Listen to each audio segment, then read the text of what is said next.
Planning. You know, planning can be one of the most time-consuming things that we do as music educators. It could be sometimes the most stressful. For some people, it could be very exciting. It could be very generative. It could be a really creative space to be, but it takes up so much time. So how do we go about planning? One of the things that I did recently is I opened up the planning process to undergraduates in one of my music learning and teaching classes. And I wanted to kind of think through that process to give a sense of here's where we are, here's where we've been, here's where we're going, to give not just a sense of the class and how we were doing in class, but also sort of like a behind the scenes look of planning. The type of planning that I find most helpful for the kinds of classes that I teach and that I think it has potential for music classes in K-12 and even community settings is the idea of a plan of possibilities. So join us in this kind of look at planning. Let's get to it. Hi, I'm Evan Tobias. I'm on the music learning teaching faculty at Arizona State University, and one of the things that I help people do is to think really expansively about music learning and teaching, to expand possibilities, to think about what we do and what we could be doing. And today I'm going to be thinking through forms of planning and how that relates most immediately to the undergraduate music learning and teaching class I teach at Arizona State University. I'm looking forward to hearing your perspectives about how you plan and how you think about this idea that I'm going to be sharing here, which is a plan of possibilities. Over here on this side, you can see I have files. These are all separate files in this program that I've been using called Obsidian. And each separate file for the class that I'm teaching here, you could see on this left side. And I mentioned that you could see that I right now only have files up to class 7. And I don't have any files after that. And there's a reason for that. I also shared that I have sort of a plan for the entire semester in a Google Doc. That I've used from semester to semester, and I also have notes, but it changes, and that was one of the points that I wanted to make.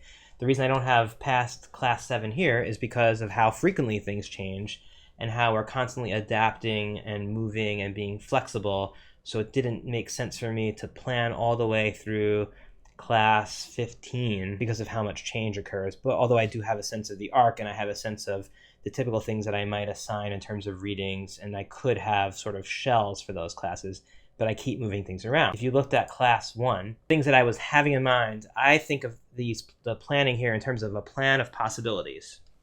So sometimes it might seem like, whoa, there's a lot of detail in this plan, but it might not be the expectation that we get through everything in the plan. That's why I'm referring to it as a plan of possibilities, or POP. That's a newer way that I've been thinking about this. I've never thought of what I do in terms of a lesson plan. That's for sure. But a plan of possibilities, I think, is interesting. I could even view this as a nonlinear sort of graph of things in Obsidian, which I absolutely love this feature of it. And this is really much closer to the way that I think about planning and curriculum than a linear top-down document. What I wanted to show was how, if you looked at the plan of possibilities and thought through what we did do the arranging our space in terms of thinking through design of space. We did community agreements, which took up the bulk of time, and then we didn't get to these other issues. Okay, I didn't feel that bad about that at all. I just pushed them to the second class. And you could see here, I had those types of things, and you could see they got moved.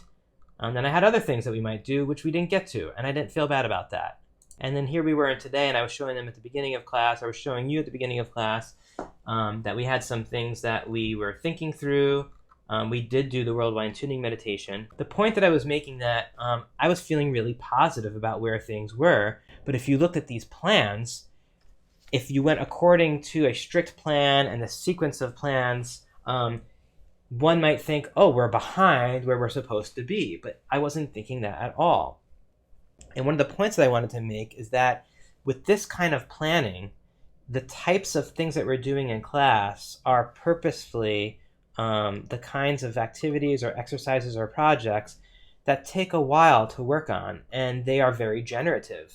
So when we were working on this class 2 of developing these community shared agreements and kind of thinking through that and developing that, That ended up taking probably around an hour, maybe even more. But I only had this mapped out for one of several things when I was thinking about that class of what we could do, because there were all these other possibilities. Now, if the engaging in the development of the community agreements was not generative, and it took just a couple of minutes, which is hard to believe that that would occur because there's just so much there that we could do. But let's say it only took a couple of minutes. We all came to consensus right away, and I was really comfortable with it. Then we have other possibilities of where we could go next. Not to fill time, but in terms of what is it that we're hoping to accomplish? What are we hoping to learn? The community shared agreements took as I mentioned, took an hour or more, and we worked through it, and the conversations that were happening were fantastic. We were developing shared agreements, but we were also addressing a lot of different principles of learning and teaching through that process, which is sort of part of the design of any of these activities or projects. So in developing community shared agreements of how we want to engage with each other in class, yes, we're doing that specifically in that case to develop those agreements for our class, but we're also doing it as a context to explore aspects of learning and teaching. And there might be a principle or an idea that I might have thought from a planning perspective, like maybe we'll get to that in the third or fourth class, but now all of a sudden it's showing up in the third class. Great, let's dig in, let's think through it. And so it becomes part of our discussion, even though it might not have been planned. So there's not a sequence of things that need to occur. And the reason why I was feeling really positive about where things were was because we were having some great conversations, we were making a lot of headway into interesting topics and themes, and because I don't think of a class like this in terms of covering content. And I think that's where we can sometimes get lost in plans. The plan of possibilities and thinking in terms of curriculum being emergent and thinking of it non-linearly is that we don't have specific things that we have to cover in a particular class. There might be goals, and that doesn't mean that there is nothing that we need, that we can't have something that we really want to get through. We can, but it's a little bit different than having a sequence of content that we have to cover and then feeling, oh, I'm now behind. So in this case, we're not behind because we're engaging so closely with principles of music learning and teaching. We're developing a sense of community. We're developing principles of shared agreements. We're developing our own sense of what music learning and teaching is. And so we're kind of right on track in terms of what the purpose of the class is. So we're having some really good discussions and good thinking. And today we got to the worldwide tuning meditation. And again, that took a good deal of time. We were exploring different places of where we could perform it. We were thinking through how it felt. We were thinking through how the worldwide tuning meditation is related to music learning and teaching. We were thinking through how place matters. And so we were having a lot of those kinds of conversations, which meant, okay, we don't have as much time at the end of class to discuss the readings that we've been reading for our work outside of class.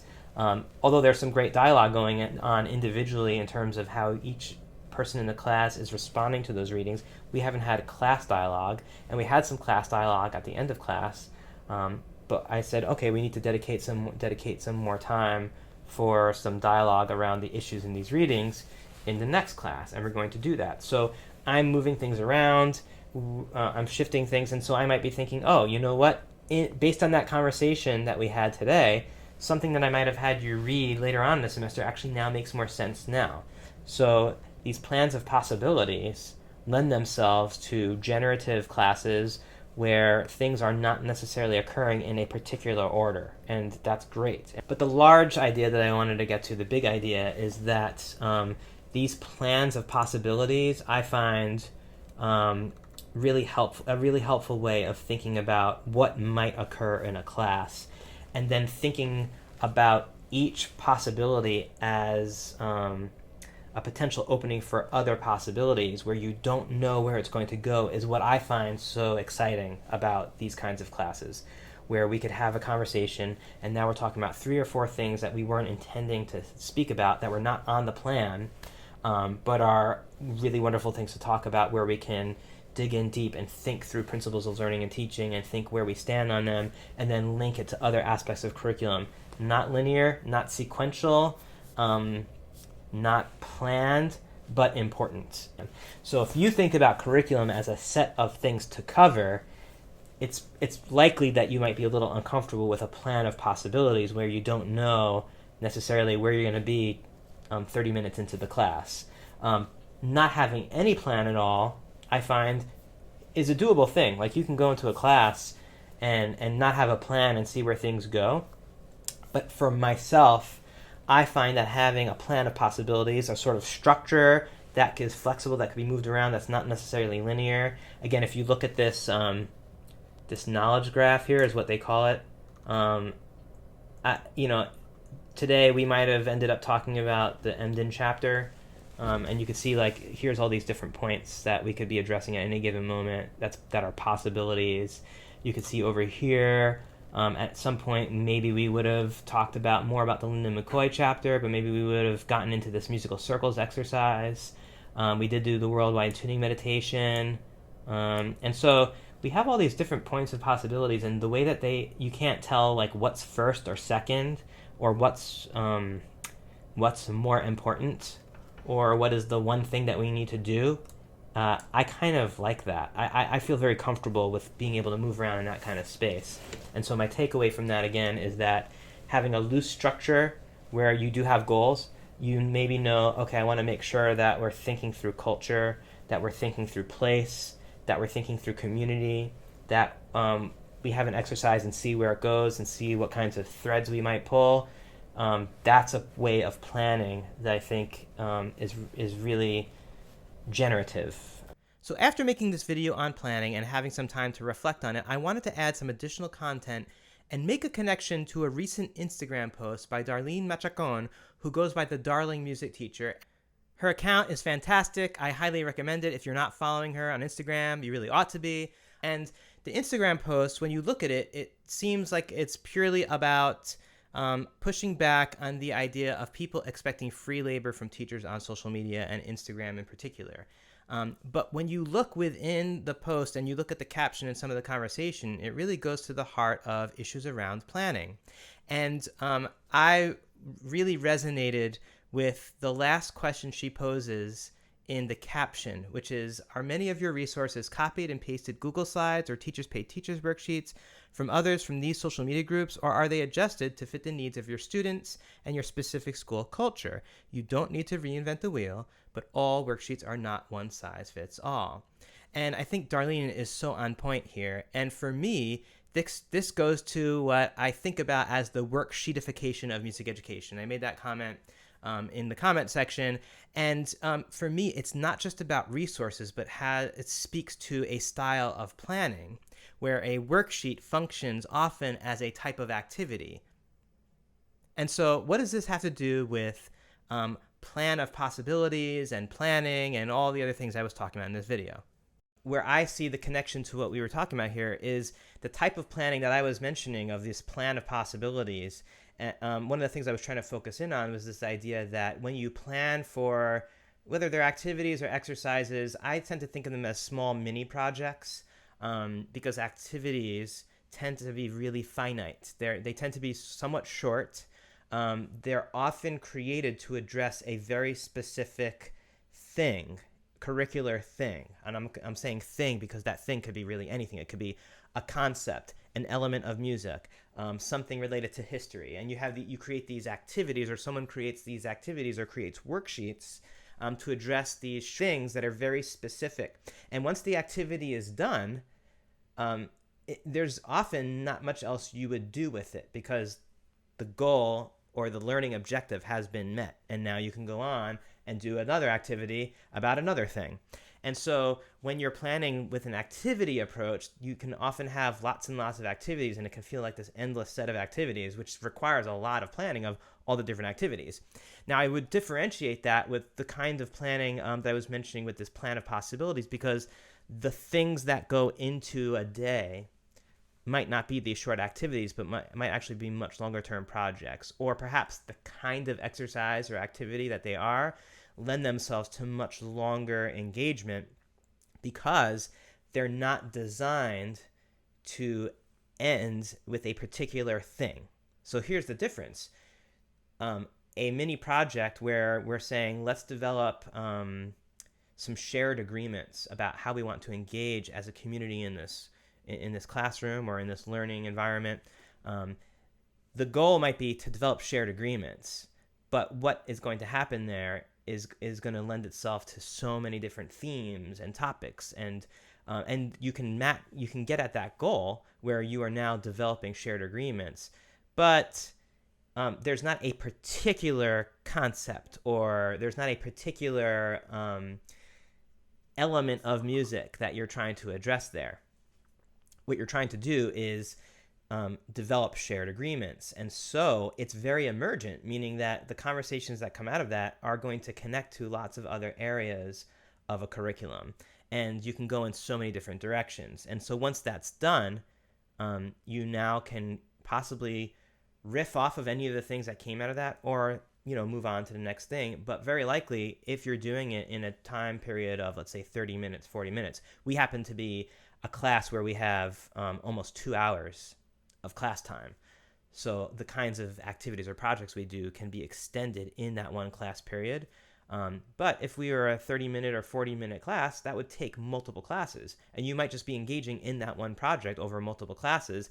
And then as the conversation is happening, you might sort of detour into other directions that are not necessarily planned from the very beginning. And that's why when I think of a plan of possibilities, I might have listed 3 different things in one day, mostly knowing we're only going to get to one of those things.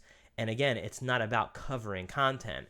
It's about working through ideas and engaging in particular ways where really interesting concepts, ideas, if you're thinking through elements of music, they're all sort of emerging through that dialogue, through that engagement, through whatever the people are doing, that you can then go with in multiple directions. So it's a much less linear and sequenced approach, as I mentioned before.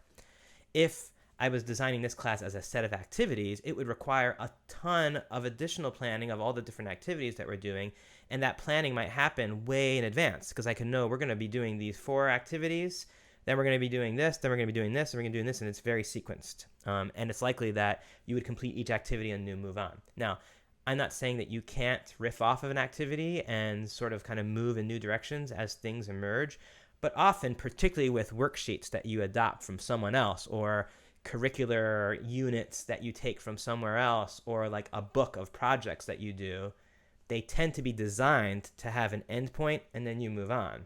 Whereas the kinds of projects that we're working on in class right now do have an endpoint, but you can sort of make them endless with all the possibilities that emerge out of them. So different forms of planning lend themselves towards different forms of facilitating learning and teaching, and vice versa. Different forms of facilitating learning and teaching lend themselves to different types of planning. I'm not going to say here that there's one correct way to plan, or that one is always better than the other. They're just different forms of planning, and so they're going to lend themselves towards certain kinds of things that do and might not happen in the learning environment. So something to think about when you're planning for your own programs and classes is, am I thinking of small, discrete activities, and why or why not? Am I thinking in terms of very, very long-term projects that unfold over time and move out into other kinds of projects, and I'm not really even sure what's going to be happening in a particular class? I might say we're engaging in the project, and what that means, who knows, until we get there and it's happening, and then you're kind of planning and designing in relationship to what's occurring. That's actually my favorite form of teaching, but a lot of people are not comfortable with that. Those are on 2 ends of the continuum, and you have anything in between. And I'm also not saying that you should not have activities or you should not have projects. You can kind of mix and match and make it work for the learners who are in the learning community with you, and figure out what makes the most sense. So as you get to know the students, as students get to know you, as you sort of develop a community of learning together, you can figure out what is the form of planning that makes the most sense for this context. And then once you figure out what type of planning makes the most sense for this context, you can work with it and adapt it. And it might not be the same from class to class. So long story short, the ways that we plan have a huge impact on what does and does not occur in the classroom, or what might and might not occur in the classroom. And the way we think about teaching is sort of in direct relationship to how we plan. I like these plans of possibilities. I'm offering it as one approach, and I'm also trying to get across the idea that when you think in terms of covering content, it's going to lend itself to planning in a particular way. And when you think in terms of learning goals and principles of learning and teaching and ideas that you want to address, that also is going to lend itself to other kinds of planning. So figure out what makes the most sense to you, figure out what's right for your classrooms, figure out what makes sense in your curriculum, figure out what you're comfortable with, and then experiment with both and see what happens. And please let me know in the comments, what types of planning do you engage in now? What types of planning would you like to engage in the future? And what could be helpful to you? Thanks, and I'll see you next time.